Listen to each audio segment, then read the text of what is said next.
Kia ora koutou, everyone. Thanks for coming out to your home computers tonight and this morning. My name's Sarah McClintock.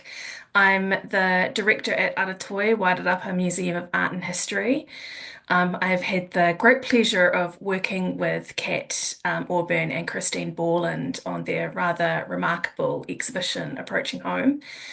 Um, we're going to start off through the lens of friendship with Approaching Home because that's the beginning of this project. I've known Kat for well over a decade now through art and through friendship, and she introduced me to Christine, who, even though I haven't yet to meet in person yet, has feels like a really close friend. Um, and given that that's the lens through what this exhibition has been built around, I wanted to ask Kat and Christine to introduce each other.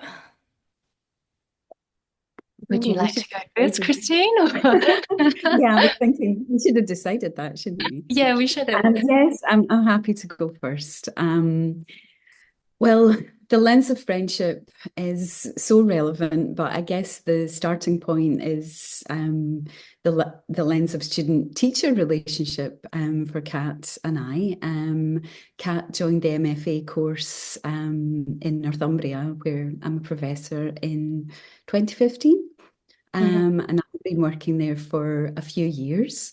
But I'm really lucky that a student-teacher relationship for me is a friendship relationship, and that's because of the way that I was taught. And one of my teachers for sure is here tonight. That's Sam Ainsley, and the other one, David Harding, very much embedded in me that social discourse is, kind of the container for critical discourse.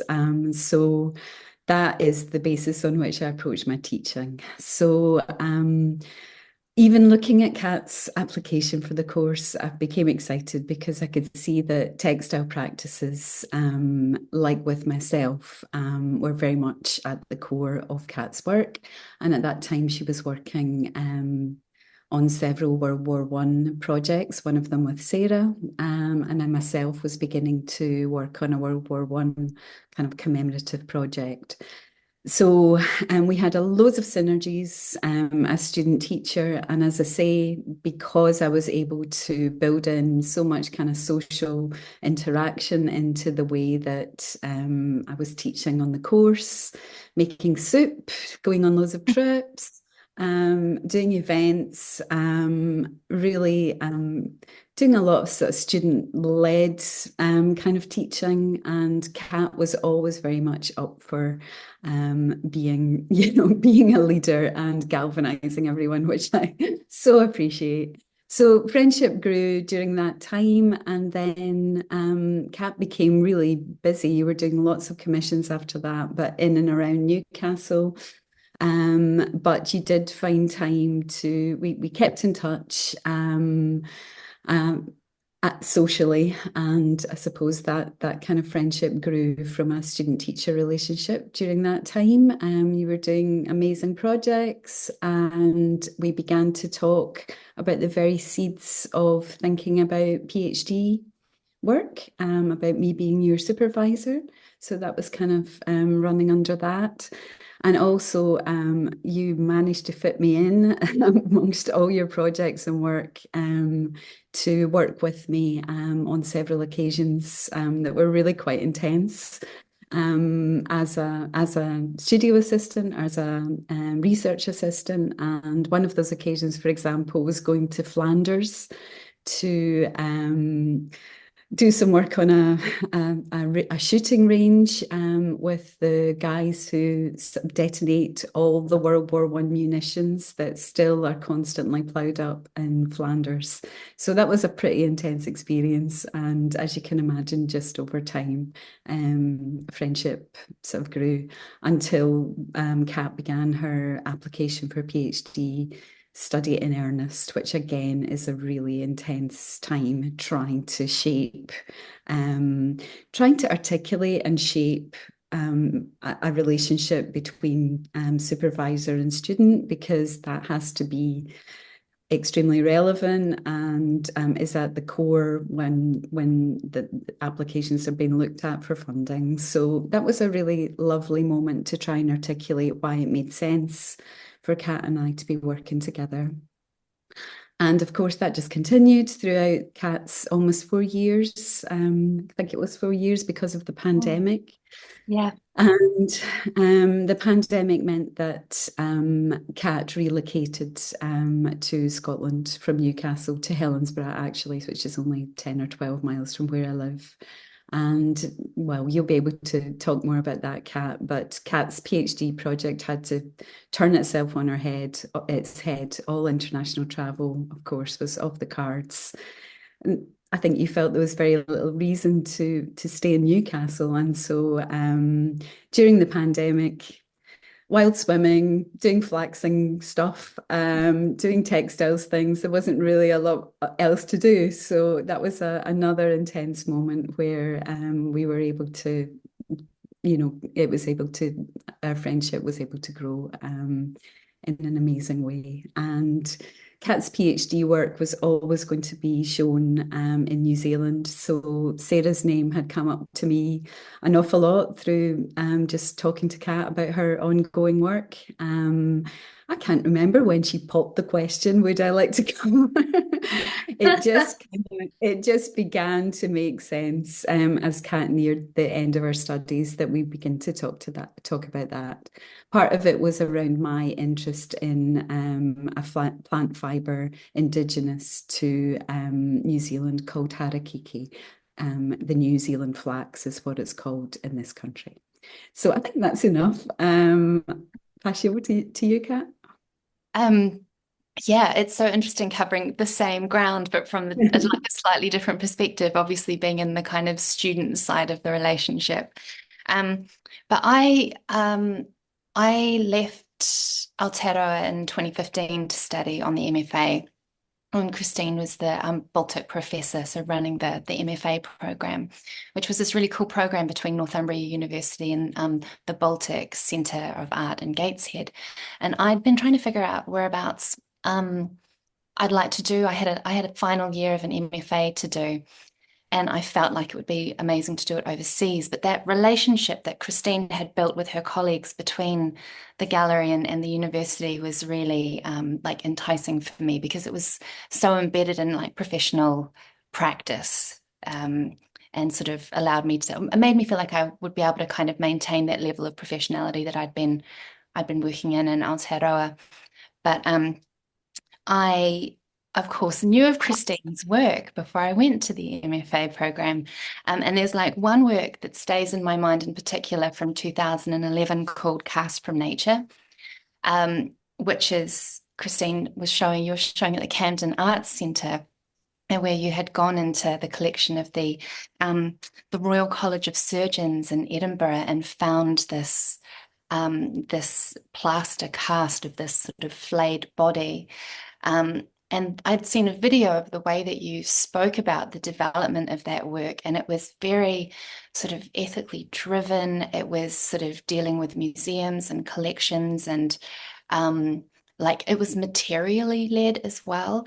And I think one of the things that really drew me to your practice was that, again, you had this grounding in social discourse at Glasgow School of Art, which I wasn't familiar with at the time. But what really drew me to you was this way of practicing, this model of being an artist that I hadn't seen before.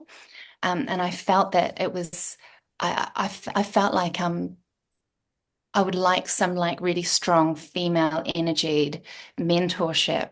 And it was great. There was yourself and Fiona Crisp and Sandra Johnson at Northumbria. And it was just the right place to be at the right time for me. And I remember talking with Sarah, with you, about the fact that I was going to go and do this. And we were really excited about the opportunity to be in the UK. And it was really great to have these crossovers, not only with sort of fibres, but with the World War I practice. and after the MFA, getting to go and like blow things up with you for your own art practice. And, you know, installing in these stately manor houses, I got to have a lot of experiences that I wouldn't have had otherwise. But always there was sort of just like a kindness and a sustainability, but like a strength in your practice. It was really socially engaged. And I got to see modeled this not knowing of what the outcome of a project would be, and that it was so led by the circumstances of the project and the people that you met and the symposiums that you would put together. It was just such a fantastic model. And again, the friendship kind of grew from this shared engagement in art practice. And I suppose with the PhD supervision, moving to Scotland made a lot of sense for me because the pandemic meant that there was just no access to studios. I was in the city in Newcastle. And it was I think it would have been absolutely fine, you and I engaging, you know, as you did with many of your other amazing PhD students in that way. But for me, having that embodied experience of going swimming for supervisions, for kind of keeping in touch through the actual practices of your project and mine, just made it really special, and I think really developed the relationship in quite an important way. It just made sense to have you as part of this New Zealand project because of the Harakeke connection, but also the way that we had sort of been working side by side for so many years as well on our individual projects. Yeah, but I feel like I'll finish there. Thank you, Thank you Kat. both. Yeah, I just thought that was quite a nice way to gently engage. And we also realized that the beauty of a talk like this is that we've got people from all over Aotearoa, all over Scotland and England who have attended this. And not everyone has the ability to come to the Wairarapa and see the exhibition. So I'm going to share my screen and share a very beautiful video that some students from Massey through the Te Hēra residency have filmed and Kat has put together for us. So let's have a go. I think it's about 3.5 minutes, isn't it? Yeah, 3:45. It's not too long, but it should give you a good sense of the space and the work. Right, here we go. Heckle.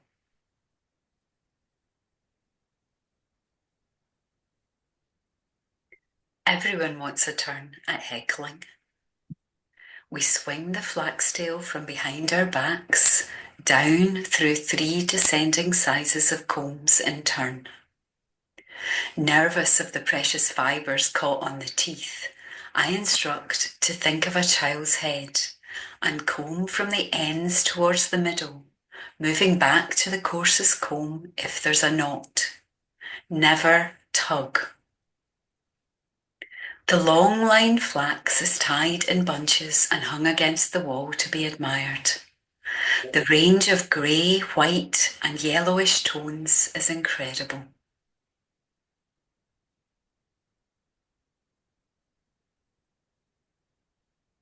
Sharp blades of rusting grass burst upwards from a dry and desolate savannah. Sparks crackle across rake marks in the torrid air, like rigid ripples of luminous algae blooming through the black swell.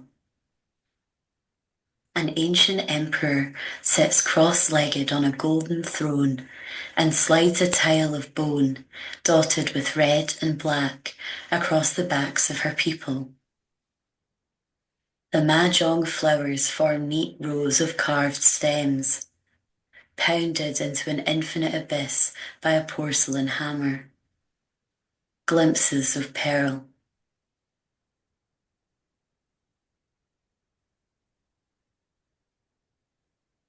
When I was a small child, my father told me that my great-grandfather ate his horse in the First World War. When I was a small child, my father told me that my great-grandfather ate his horse in the First World War. He was a natural horseman, your great-grandfather. The horror of killing that horse was a burden he carried until his dying day. I loved horses when I was little. That fact hasn't changed much now that I'm grown. But what has changed is my understanding of this tale, the large and small, slippery truths and unspoken words that swirl around this ancestral consumption of horseflesh. When I was a small child, my father told me that my great-grandfather ate his horse in the First World War. He was a natural horseman, your great-grandfather. The horror of killing that horse was a burden. My child mind couldn't conceive of a scenario in which I would kill and eat my hypothetical horse. It wasn't necessarily forced, desperate, glory, and grief-stricken. My father told me this visceral story to impress upon me a sense of lineage, that my love of horses is not entirely of my own making. It exists in my blood. A hypothetical horse that wasn't necessarily forced, desperate, gory, or grief-stricken. This oft-repeated family history, never told in any detail, stayed with me. With a lineage. That my love of horses is not entirely of my own making. It instilled within me a sense of belonging to a larger whole, to my family, and the inheritance of a character trait which I absorbed into my identity. But scratch past the surface and the outer layers of the story begin to fracture under scrutiny. What will we find at its heart, tucked away beneath its crumbling crust? An origin story. A petite mythology.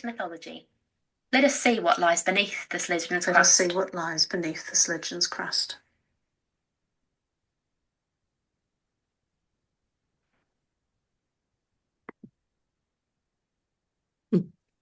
So that gives you a little bit of an idea about the exhibition. And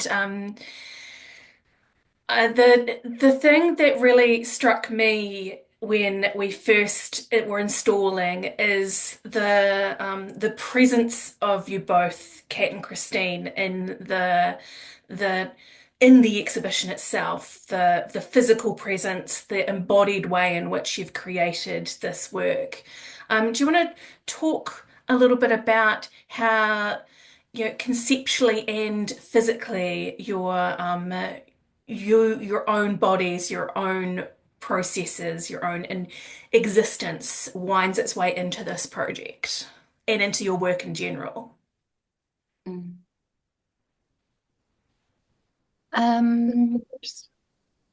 Okay. It's a really big question because I think that historically I have literally kept my physical self out of the work. I think I've spoken about this sort of in other situations, but I think that having myself present in my work was really discouraged as a young artist. And so it's something that I've been trying to recover, really. Also, I suppose there is the physical presence, at least in one of the sculptures, as well as in photographs of my body, my image, as a way of particularly there's work, you would have seen this sort of lace work that's been made from my own hair. It's this long piece of bobbin lace. That was just one method of trying to sort of locate myself inside of these Anzac legends, which is for folk who aren't familiar or outside of Aotearoa. It's New Zealand's World War I heritage, World War I kind of mythology that really kind of plugs into different kind of narratives around national identity for Australia as well as New Zealand. And I've been working with those narratives for over 10 years now, and really still have really felt a dissonance between myself and these narratives. So my PhD work was very much, involved in this. And in fact, actually all of the work in the exhibition is a result of my PhD research. But yeah, putting myself literally and kind of imaginatively into these narratives kind of helps me to kind of deal with them, the kind of ethics of the narratives, the materiality of the narratives, to kind of comment from a position of like self-knowing and also self-reflection, rather than being on the outside of the narratives, which are often very kind of white masculine, a particular identity that I haven't seen myself in for a very long time. It's also a way of kind of co-opting these narratives and subverting them, and presenting alternative ways of engaging with conflict and violence.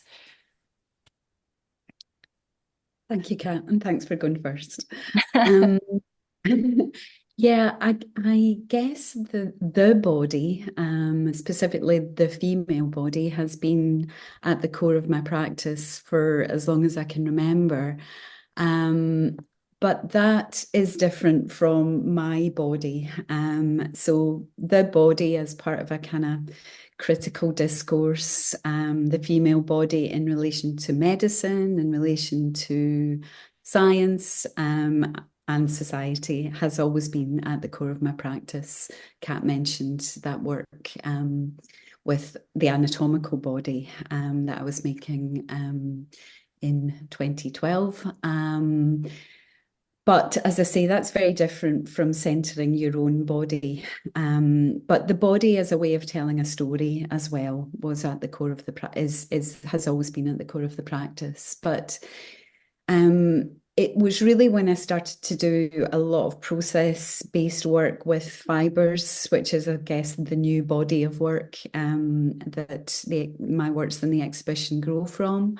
It was initially part of an amazing residency at Devon Projects, where it's in Huntly in Scotland, where I was working with the community there to try to get to know the history and heritage of the town through the lens of growing flax, which would then become the fibre linen that had been at the heart of the town's industry and really the reason that the town grew.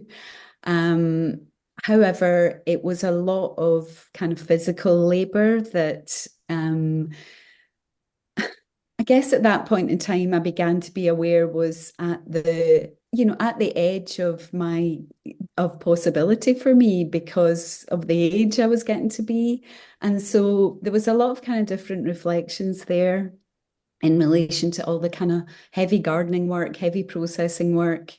And these kind of movements and motions began to shift sort of center stage, as I say, as a means of kind of storytelling and as a means of passing on or thinking how knowledge can be passed on in kind of alternative ways that isn't only kind of located in the brain, but it's located in the body. So when I was doing that project at home during lockdown, doing a lot of growing and processing, my family, my daughters and Ross, my husband, were just around. And so they were helping me in a way that, may have reflected how, feudal society worked, how families kind of worked together, how communities work together to pass on sort of knowledge, skills to share.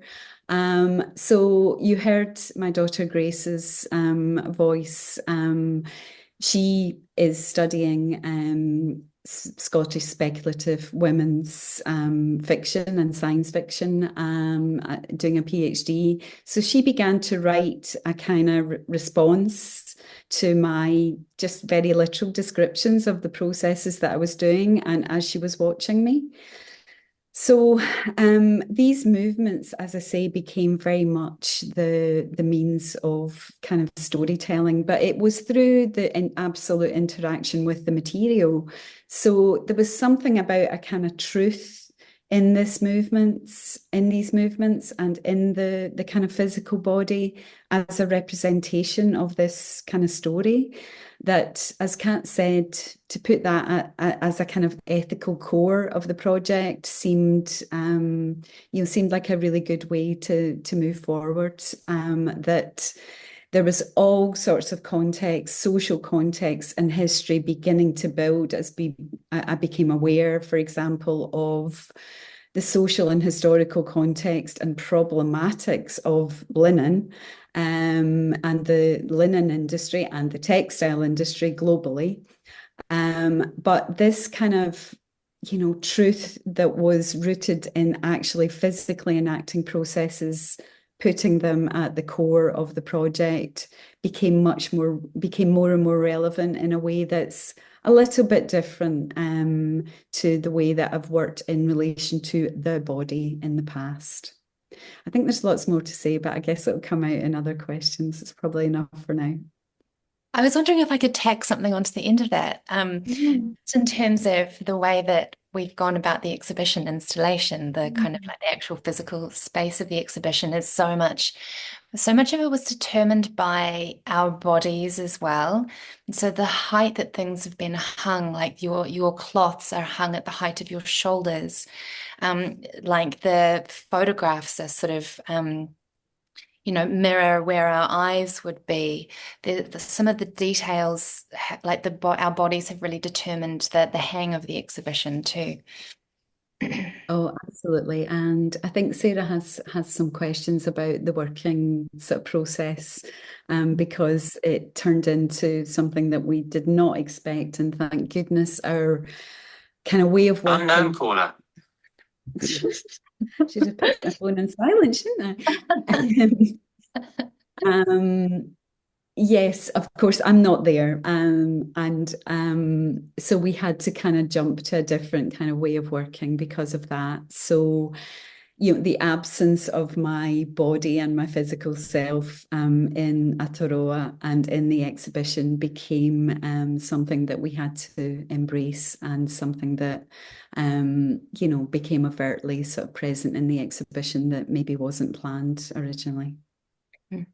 I mean, I think as much as we had planned for Christine, you to be here, and that was the goal, I think there is something quite poetic about this whole concept of distance that weaves its way throughout the project, even down to the title of the exhibition, Approaching Home. We have not reached home, we're approaching it. There's a tentativeness to that as well, which complicates the idea of home as a somewhere where I will be welcome, or as a somewhere where there will be danger, which I think weaves through a lot of both of your work, as taking something that I think craft does this particularly well, taking something that seems settled and unsettling it. But going back to talking about distance, I think both of you deal with this quite a lot, and that our distance from history, our distance from reality, our distance from the processes that go into making textiles and fibers, but also the physical distance of working across countries on opposite sides of the world, building an exhibition in which you are on opposite sides of the world. How have you both approached the problems and the opportunities of distance in this exhibition? Oh my gosh, there's so many things to say about that. It's such a good observation, isn't it? Do you want me to go first this time, Kat? Yeah, I've maybe thought about distance. I don't know. I'm thinking about it every day, obviously, not being with you. Yeah. But everything's just gone out of my mind. No, I think you're right in mentioning the title of the exhibition, Sarah. Approaching Home. Well, there were several reasons for the title. One was a homage to Ursula K. Le Guin with her novel Always Coming Home, which again, you're never really reaching some, unattainable ideal. We do sort of generally work, I think both of us, quite iteratively, that we will make a work, build on it, it'll change into a different version. Sometimes it'll be shown in a way where, it's not finished, but it has to be in a finished form for the exhibition to engage people, to invite people in. And so that certainly for me, and I think for both of us, became a kind of core tactic in the exhibition. I mean, Kat has incredible finished works that she's been working on for 4 years, but there's still a feeling of where they might go next. And that's as well very much been the case for me, that when we were planning the exhibition, as I say, I was beginning to get very interested in harakeke, which we call the New Zealand flax, because of my flax project. I was amazed to discover when I was doing a residency at the Botanic Gardens, which got cut short because it was a COVID Botanic Gardens in Edinburgh. That there was another plant called flax, the New Zealand flax, and the actual plant botanically has nothing to do with the Northern European flax. It was named by the botanist on Cook's first voyage when he saw Maori people wearing these beautiful linen cloaks, as he thought. So he named the plant, which of course already had a name. So that became the starting point of my interest in harakeke. So I imagined when I came to make the exhibition that would be at the centre of my new work.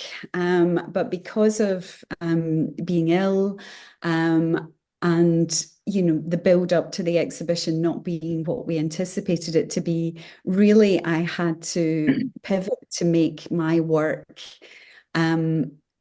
a kind of invitation to say, here's where I am, here's the knowledge that I would like to find. I'd like to find out more about harakeke. Here's the fibres that I know a little bit about through, years of one-to-one interaction.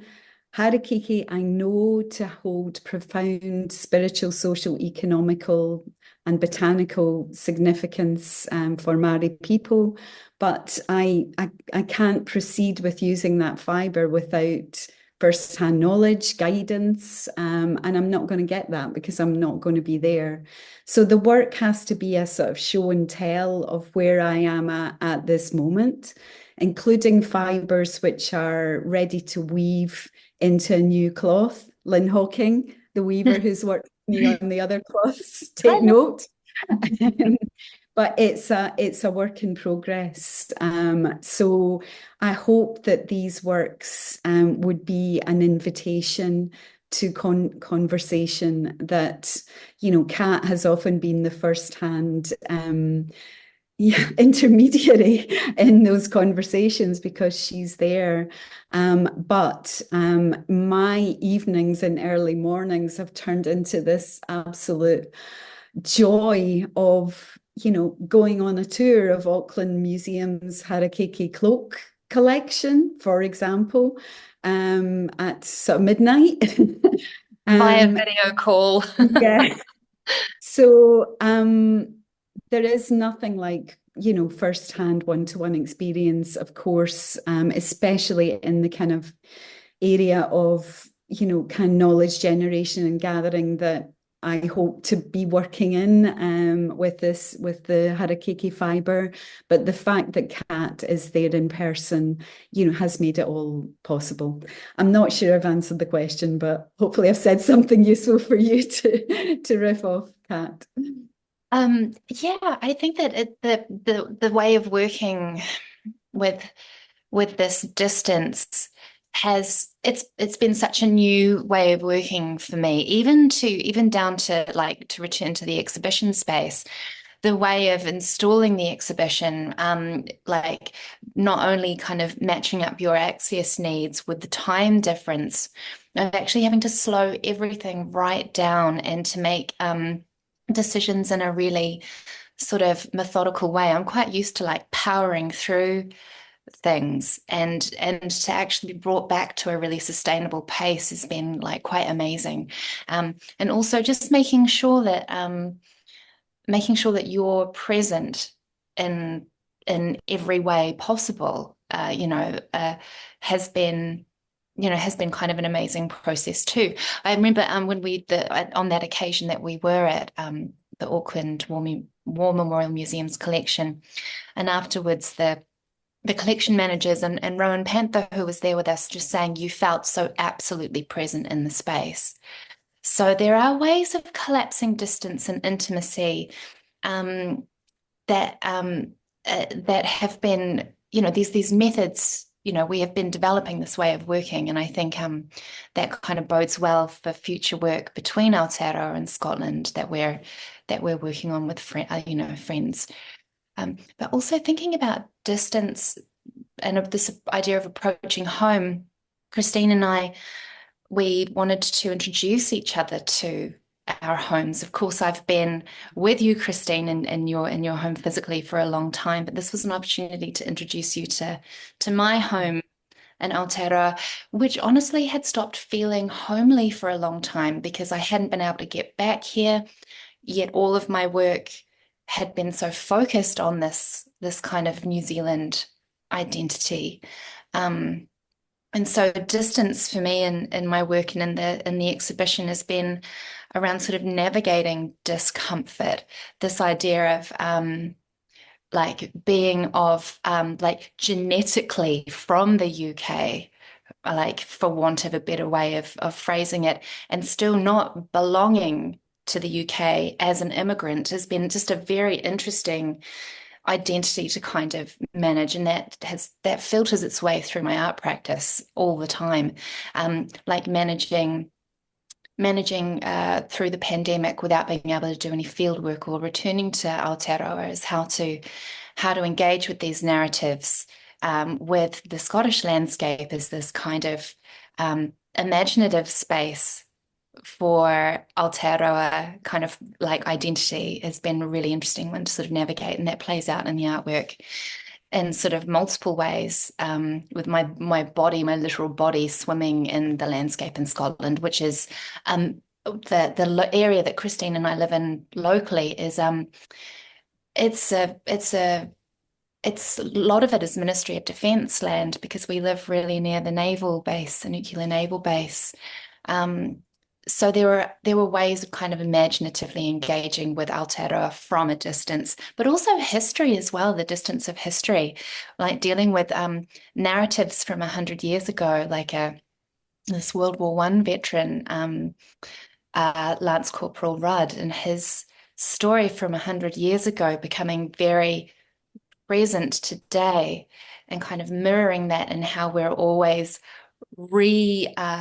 reconfiguring that Anzac legend for contemporary society. This idea of like distance is such a big one because I feel like it just permeates everything that I've been working on, and is so present in the exhibition itself, as well as the way that we've been working together. Yeah, Yeah, I mean, it's respond for a second, so then maybe just kind of respond before I forget. Yeah, I think these reflections that you've made, Kat, based on your thinking about home or not home, have really helped, progress my thinking in relation to my work and in relation to home. Scotland has always been my home, but to see it through the lens of, its, settler colonial history in Aotearoa has, I've never been into romantic, sort of illusion of Scotland. That was gone, when I started my MFA in Belfast, and suddenly saying you were Scottish meant that you were part of the invading force, not that you were some cuddly relative to England who was absolved from all the crimes of the English. So I didn't have that, but it still really chimed with my thinking about and the kind of realization in relation to textiles and the global textile industry, which my family and my family history is absolutely built on the wealth of the textile industry in Scotland and in the UK. And I have been guilty of being stupidly proud of my working class family history in relation to my parents working in textile factories. But I'm having to acknowledge it very, very differently because I'm looking at it through a different lens in relation to your sort of perspective and what you're working through in relation to your New Zealand identity. That's so interesting to hear, because I think a lot of your work with kind of those textiles industries and their implications for kind of the transatlantic slave trade and things like that, those narratives have been really helpful in terms of providing a ballast to sort of come and go from in relation to my own research. So that's so interesting to know, that kind of cross-pollination. Sorry, Sarah. No, I think it's something that definitely comes strongly through both of your practices, is the sort of unflinching way in which you look at the way in which a lot of these stories of pride are actually built on unsolid ground.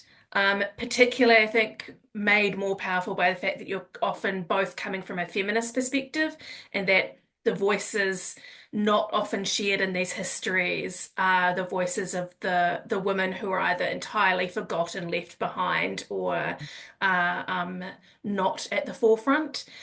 So I'm already looking at the time and thinking we could be here for hours, but I'm so excited. You want to talk a little bit about how you work in spaces in which you have to be confronted yourself, but confront other people with these stories which they might be uncomfortable hearing, and the way in which you use your materials to either cut through that story or soften that delivery.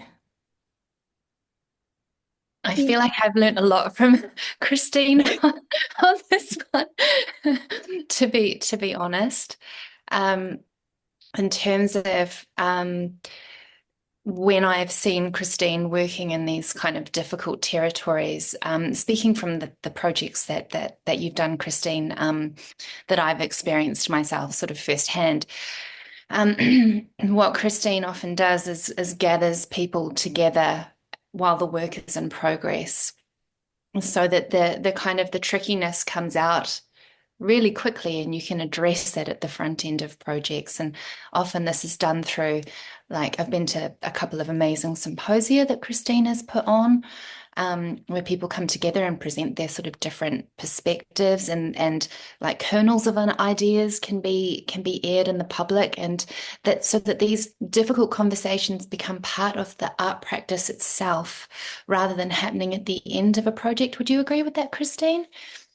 Yeah, absolutely. And it hasn't been it hasn't been a tactic. It's for me, it's been the only way to operate, is to be very open about my not knowing.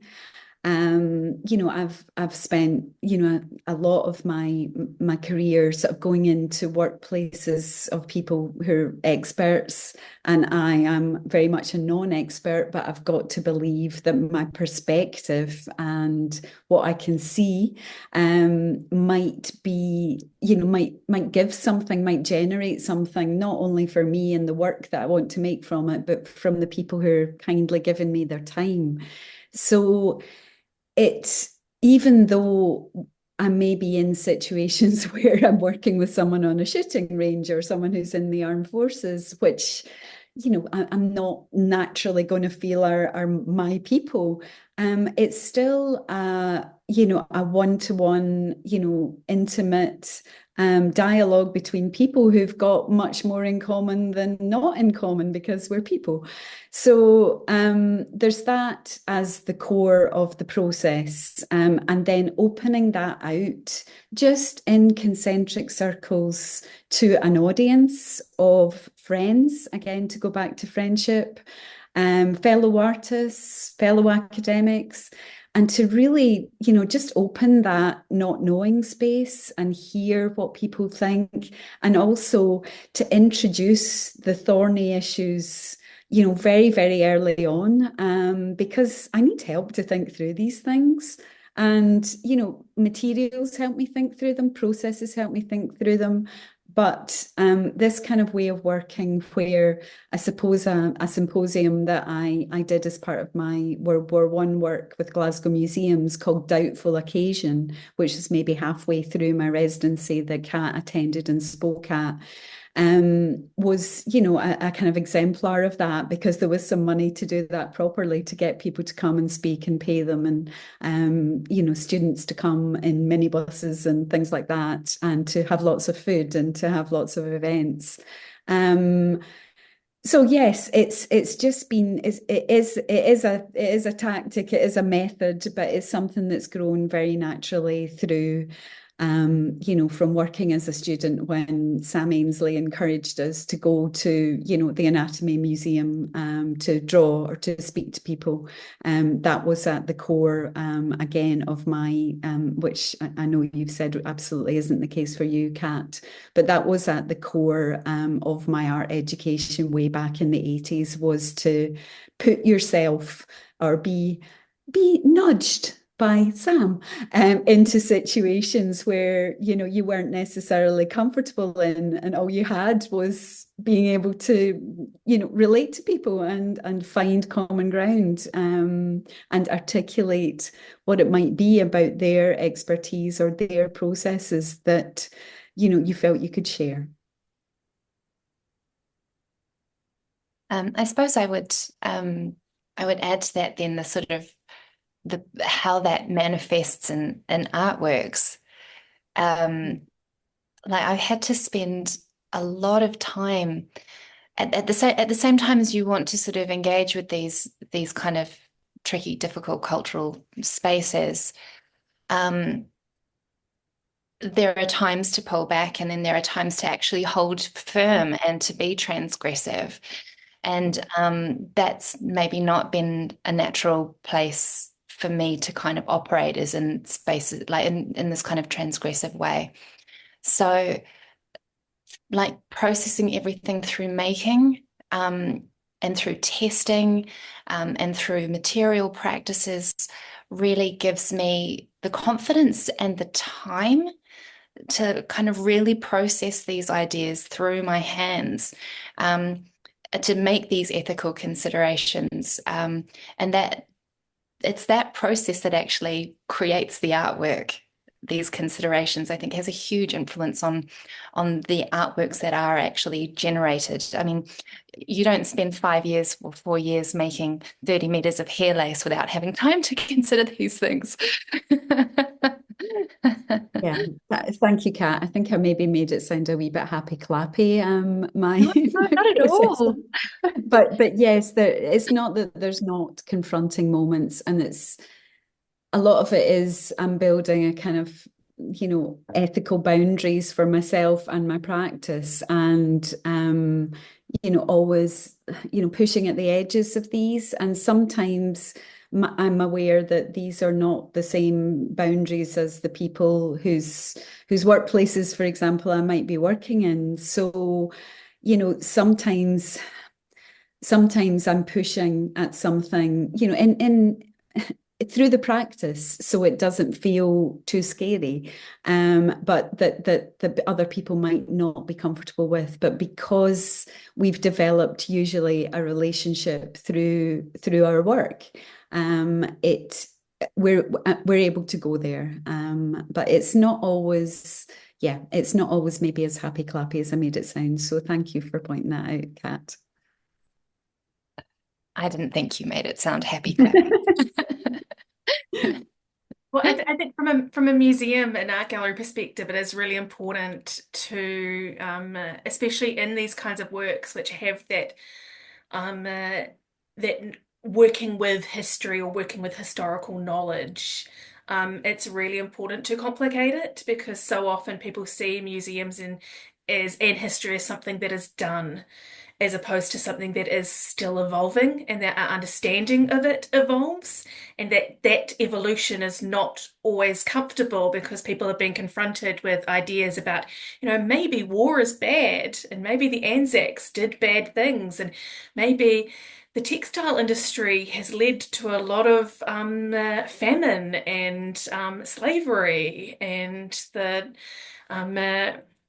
I think it's important to be able to have those difficult discussions in ways that the thing I respect so much about both of you is within a really strong ethical framework that protects marginalized people and protects the artists in a way that still allows for those really horrible things to be said out loud and not to be hidden away. So I just want to thank you both for the incredible work you do in that space.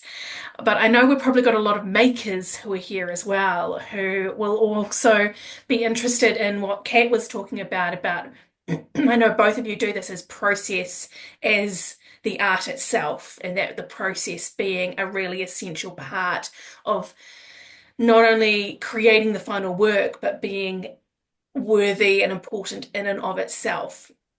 So maybe you both want to talk a little bit about the works in the exhibition and how process and materiality has been at the forefront of this work.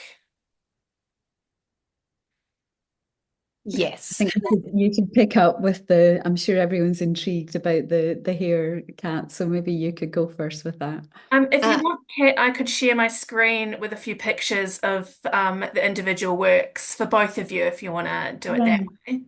That would be great. Would it be possible to bring up the how to make a miniature, so the bronze bridges with the hair lace? And Certainly. I'll really sort of briefly chat about that. So, oh, it's so weird. I can't see you all anymore. Okay, I feel like I'm by myself. Um, so this work was, again, it's a really iterative work. I think, well, I can't, Sarah, I can see thumbnails, but I can't see full images yet. We can see your files. I'll share, and then I will share this. That should have worked. Almost there. There we go. Thank you. Perfect.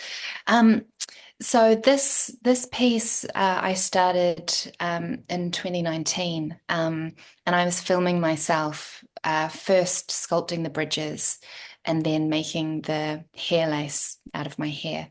And it was sort of the filming of myself was really kind of crucial. This was a way of me engaging with, again, the Anzac legend. But I had a photograph, and unfortunately I didn't actually give it to you, Sarah, to show people. But there was a historic photograph in the Palestinian Exploration Fund's archives, which was these four kind of bridges, which I replicated, sort of done a version of here in bronze. But the Anzacs had gone in and blown up this 18-arch bridge in Palestine. And it was a really interesting image to me because, of course, that area is no longer called Palestine anymore. And I'm going to bring it up. Oh, great. Thank you. Yeah, that area of the world is not called Palestine anymore. And I also had this experience of being in Jordan presenting my World War I project, The Horses Stayed Behind, and being told by a Jordanian academic that New Zealanders weren't popular in Jordan because we'd contributed to the carrying out of the British mandate in the region, which had split the Middle East between France and the UK, and sort of you can kind of trace today's events in that region from that point in history where Anzacs were on horseback in the desert. So I used the process of filming myself sculpting these bridges and making turning my hair into this, weaving my hair into this lace as a way of kind of practically through auto-theoretical methodology, kind of processing all of these stories, processing these kinds of different conflicting narratives about the Anzac legend. And auto theory is the joining of your kind of personal lived experience with critical theory, and it places different kind of accounts on equal footing rather than holding up, the canon of critical theory. You can include friends, non-experts, people who have existed outside of the academic hierarchy, and put everyone on a level playing field to start to kind of create discourse. So the film that I had made was sort of ran through all these different discourses, and the process of making the artwork kind of documents the time spent with these narratives, and also time spent with sort of I guess the processing of these ideas through my art practice, rather than trying to come at it from a cerebral perspective, actually physically processing these ideas with my body, with the making of it. Yeah, Christine, did you want to jump? Thank you for that. Absolutely. I don't know, Sarah, maybe you could just let things run as a slideshow if you're able to do that, just in relation to the works, or I wanted to talk about the cloths and the photographs. I've already talked a little bit, so you feel free to share just an image of those if it's easier. I've talked a little bit about the animated work, which is my body enacting all the processes in relation to growing, spinning, and weaving the flax to linen. So actually, this is the first time that these two cloths have been shown, are shining as artworks in themselves, because up to this point, they've been shown in process, or as works in progress, as iterative works. So this is, I'm not sure they're finished works, but this is them having their time to shine in relation to their materiality, their physicality, and their sculptural forms.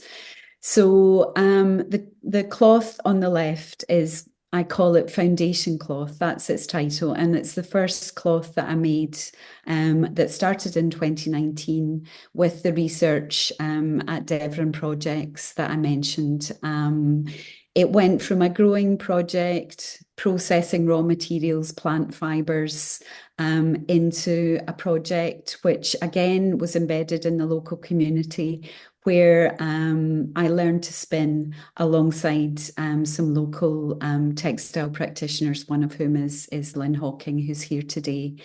Once we had spun this incredible material, which again, because we were just coming out of lockdown, we did as much as we could physically, but a lot of it was done, in our homes, chatting through Zoom as we were spinning. So spinning brings with it a whole new kind of historical context and social context in relation to the role of women as spinners, as spinsters, a transition from hand tools to sitting at your spinning wheel. All of that, which we don't maybe have time to go into, was coming into the spinning kind of part of the project. And then the cloth was woven by Lynn in her studio in Aberdeen. The cloth on the right, it has a warp made of the linen thread that was grown again as part of these projects that were very kind of community and socially sort of focused. The weft thread that goes horizontally is cotton. I don't think I need to begin to talk about the kind of huge baggage of the cotton industry and its importance to the industrial growth of Britain, and actually to the ending of the linen industry, because cotton as an import coming from the southern states of America and the Caribbean really superseded linen. So that cloth was woven by Lynn Hawking and I, in a barn in Lancashire as part of the textile biennial last year. So that was an incredible process. I'd encourage you to look that up online if you can.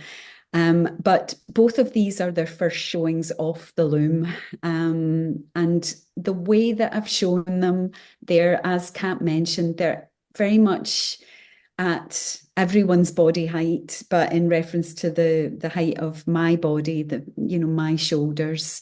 Their dimensions were planned in relation to me being able to wear them as cloaks. And you'll see some photographs there of me wearing linen cloaks.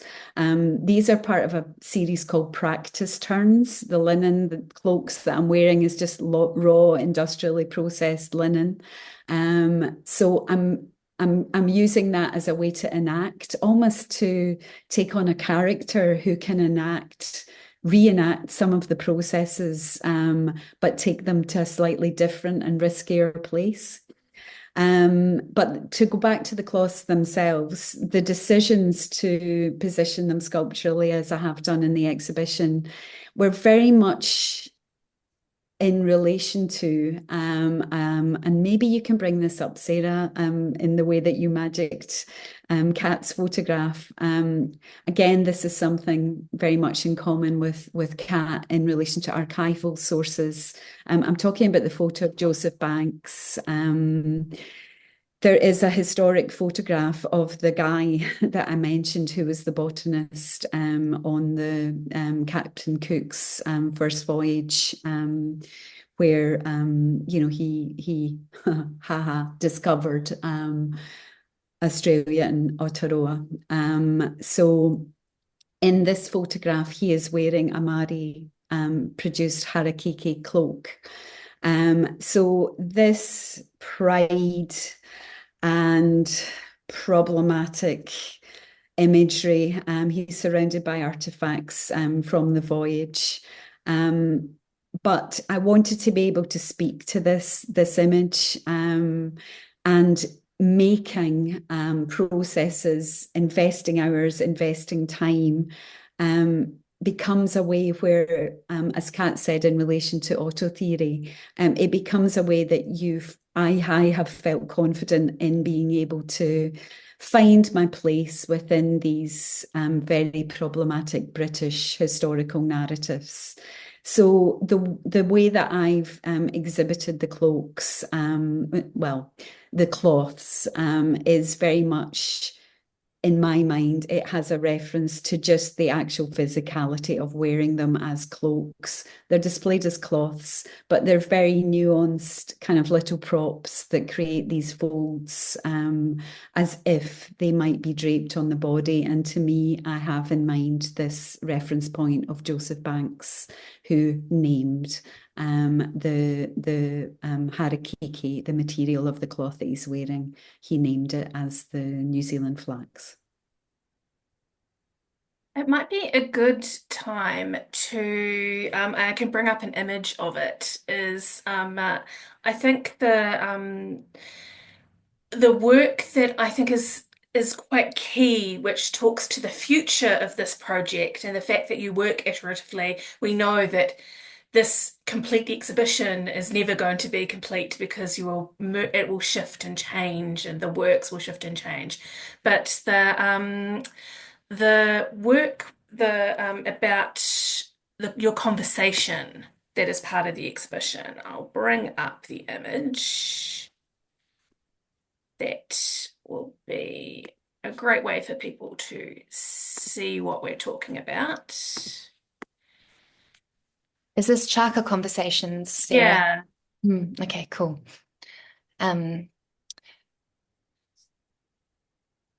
Just waiting for it.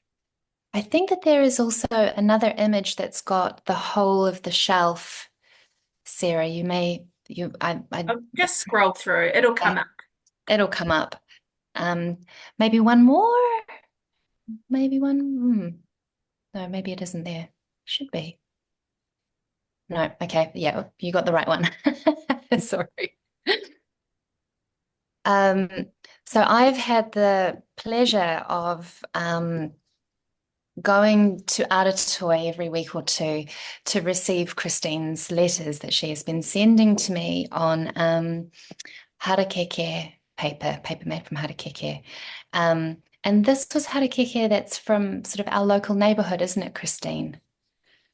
Yeah, it is. It was another pandemic appropriate thing to do was to, on all the walks that I was doing at the time, and the kind of idea of distance, was that it was very apparent to me, and this is built into the ongoing future sort of nature of the project. I became very interested. There we are. You can see Harakeke, that very upright plant growing in a garden sort of near me. So I identified a lot of these plants and went to talk in the garden to their owners and carers to share what they knew about the plant. I was very intrigued to know what they thought or knew about its origins and its potential textile properties. So there was maybe, sort of 10 houses around me where I got to know people, and they let me harvest some of the leaves from the plant, which I then processed in a way that helped me think through and become very aware of, I've already said that this plant is extremely sort of it holds extreme significance to Māori people, and there is a lot of etiquette around processing the plant, which I had no idea of. So my efforts were, based in not knowing. I did end up with some fibres, and that I didn't want to make them into kind of textiles because I felt that I just didn't know enough. I wasn't wise enough. I hadn't had any first-hand conversations or experiences in relation to the context that I've already described as being kind of sacred. So I made paper with the fibres, and I had help to do that from a paper maker. And also again, that kind of colonial experience of Harakeke was very much based on a book that I found in the library of the Botanic Gardens in Edinburgh when I was doing that residency. And it was an archival collection called The Flax Commissioner's Report from the 1870s, a correspondence between the UK and New Zealand in relation to trying to start the industrial processing of Harakeke as a fibre that would then be in competition with all other fibres coming from parts of the empire. So this is an archival book, which we have since found is in the collection of, for example, Te Papa in New Zealand. You've found that in Wellington. So there was this idea of reciprocal exchange, and a lot of it is the appendix of the report is based on letters between New Zealand and the UK, but a lot of it in Scotland, a lot of it in Aberdeen and Dundee, the main textile producing sort of regions, trying to work out the processing of this material in relation to our linen. So the idea of this exchange of letters was something that we wanted to kind of subvert, because that was our kind of settler colonial experience of the exchange of letters in relation to Harakeke. So we wanted to make the exchange based in friendship. So I think that was our kind of rationale and logic for the exchange of letters, and also to kind of counterbalance the fast turnover of our kind of interactions in this way, and emailing and video messaging and WhatsApping. It's actually been incredible, the different kind of information that you give me that you doesn't come up in our numerous conversations, but it's expressed in the letters. So, who knows where that may be going, to be honest. It's something that it's manifested itself, I think, in the exhibition, as you've seen, as a pile of papers, two piles of papers, one of which gets smaller, one of which gets bigger, one with my letters and one with the paper that Kat writes to me on. But hopefully that dialogue and exchange will be the basis of a work, a coming work. But that's another kind of invitation in to people to our processes. It's also a way of kind of dealing with that sort of source material, the kind of really like racist, extractive, archival material of this sort of era that we've had to, the discomfort of engaging with that. But it's also provided a source for us to find the locations in our local area and elsewhere in Scotland of where harakeke was planted and grown with the intention of trying to industrialize harakeke, and that's where we're kind of looking further into trying to figure out exactly where these plants were, and we have other friends and colleagues that we're working with kind of to develop this further, which is really exciting. Yeah, with the intention of hopefully sometime in the future bringing harakeke practitioners, carers, researchers from Aotearoa over to Scotland to reconnect, to inform and to hopefully work with the harakeke that's growing in our local area. And we've begun, as Kat said, through archival research to identify that there are plants growing which were brought from Aotearoa as part of this intention to commercialise the production of harakeke. There were plantations in the grounds of big estates in Argyll where plants brought over were trialled and grown. And the botanic gardens, of course, in both countries were big centres of these trials. Absolutely. I was wondering if anyone has any questions. You're welcome to add something to the chat, or if you want to raise your hand, there should be on the bar at the bottom a way for you to raise your hand if you want to speak. It already looks like Sam wants to say something, so go ahead. Good. Is that okay? Sorry, Chrissy. Yeah, I may have been misquoting you madly, so I'm glad you're going to say something. No, not at all.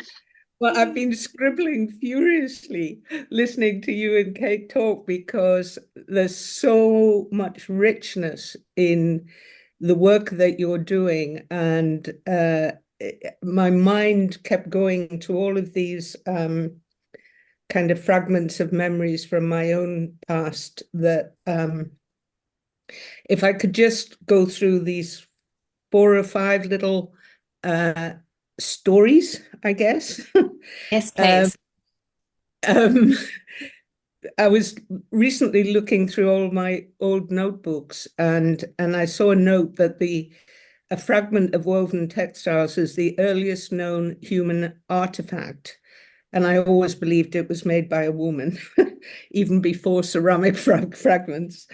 But also I read this fantastic book by an American Chinese geographer called Yifu Tuan called Space and Place, where in ancient Chinese philosophy, they equated aspects of the landscape to the human body. So rocks became bones, rivers became hair. There was this intense connection between the world we live in and the human body.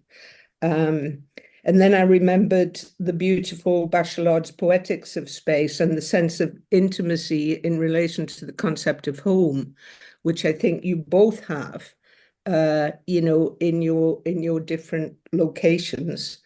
And that led me to remembering the Lucy Lippard book, The Lure of the Local, where she uses personal anecdotes at the top of each page in relation to the more intellectual and contextual study of the main body of the text, and talking about the relationship of the local to everywhere else. And that made me remember that when I was teaching on the MFA at Glasgow, there was a lovely French student called Nicholas Flock who planted a field of flax in the part of France he comes from to spell the French word for flax, linen, L-I-N, lin, harvested it, wove it into linen, and made it into a suit and a dress for him and his partner to get married in, which I thought was fantastic. And it was the one project that he did in the whole 2 years of the MFA. But you know, such a richness of research, of experience, of intellectual and emotional commitment to, you know, a history that is perhaps not as well known as it ought to be. And so I just wanted to thank you both for a fantastic talk. And I can't wait to see this exhibition in Scotland. Thank you so much, Sam. Thank you, Sam. I'm not going to say a thing to dilute those comments. So perfect. Thank you. I'm afraid I have to go. I've got to go to the dentist. I know, what a horrible thing to say after such a brilliant talk, but thank you both very much. And yeah, look forward to seeing the show soon, hopefully soon. Thank you all. Bye-bye now. Thanks for coming, Sam. Bye. Bye. Bye, Sam. Bye, Chrissy. Anyone else got any questions? Anything they want to expand on? I think that the beauty of this is that I'll give a little plug for the website because when putting this exhibition together, we realized there is a lot of information here, a lot of really rich, deep information that could be very overwhelming if you put it all on the wall. And there's nothing worse than a really beautifully considered exhibition that then has a book written on the wall. So our website is full of all of this really important thinking and writing about all of the works. So definitely plug to go on to the Aratoi's website and click on the exhibition, and there'll be information on there to expand on a lot of the individual works. I just want to say from a professional and personal experience, working on this exhibition has been pretty incredible. It's the thing that it's really enriched in me is the way in which you both work, which is so considered, but so generous and so expansive and looking forward. A lot of the art worlds gets pushed towards the deliverable of the artwork or the exhibition, and then after that, that's it. This idea that you're done. I love that you both work in a way in which that it is an expansive way of working, that the projects will always keep growing and informing other work and keep expanding themselves. So just want to really thank you for giving us that experience and being so generous with what you're sharing. And thank you, Ross, for sharing the link. It's,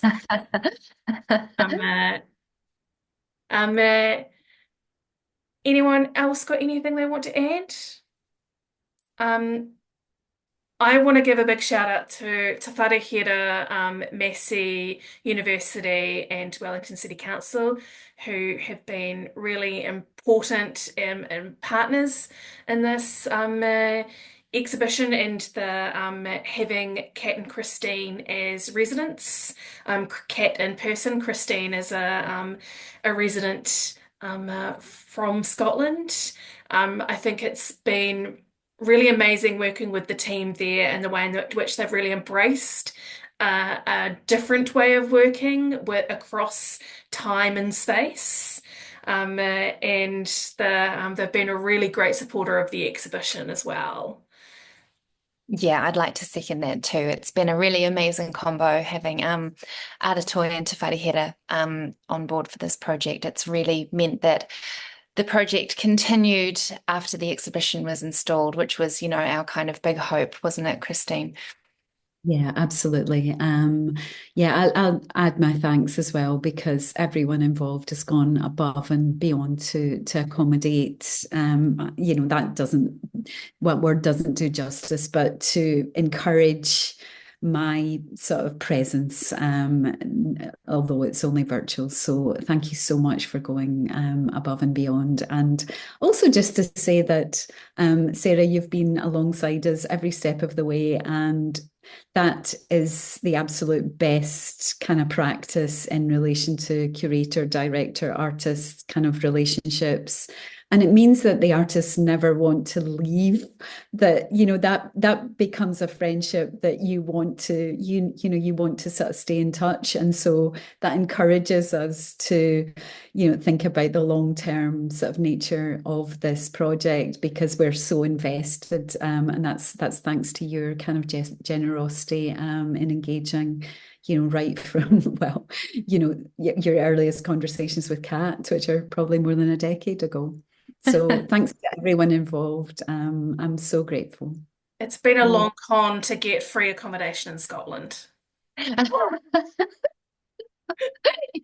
You had that already. And thank you so much to everybody who came to the talk tonight. It's an amazing turnout, and it means so much to have you all here supporting us and being part of these conversations. And we look forward to continuing to have more conversations in the future with you all. And you know how to get in touch with us. Yeah, sorry.